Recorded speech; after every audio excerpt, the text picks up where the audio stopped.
জমকালো আয়োজনে Bangladesh premier league ক্রিকেটের একাদশ আসরের থিম সং ও গ্রাফিতি প্রকাশ করেছে বিসিবি।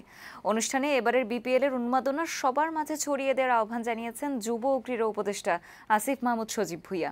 থিম সঙ্গে কয়েকটি লাইন লিখে প্রধান উপদেষ্টার সরাসরি অংশগ্রহণের কথাও উল্লেখ করেন আসিফ মাহমুদ।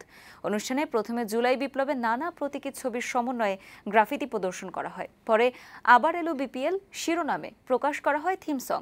এবারের থিম সঙ্গে কণ্ঠ দিয়েছেন যুক্তরাষ্ট্র প্রবাসী গায়ক মুজা, ব্যান্ড শিল্পী রাইফ আল হাসান রাফা এবং র্যাপার হান্নান হোসেন শিমুল।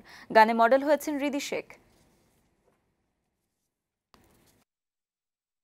আমি তখন এতটা আশা করি নাই যে স্যার এতটা ইনভলভ হবেন পার্সোনালি, এবং স্যারের টিম সহকারে আমার থেকেও বেশি ইনভলভ ছিলেন। এবং ইভেন থিম সঙ্গেও স্যার কয়েকটা লাইন নিজে লিখে দিয়েছেন। তো স্যারকে অবশ্যই অনেক অনেক ধন্যবাদ। বিপিএলটা যেহেতু আমরা নতুন বাংলাদেশের কথা বলছি, অনেক ত্যাগের বিনিময়ে, রক্তের বিনিময়ে আমরা একটা নতুন বাংলাদেশ পেয়েছি। সুতরাং সবকিছুকে আমরা নতুনভাবে সাজাতে চাই।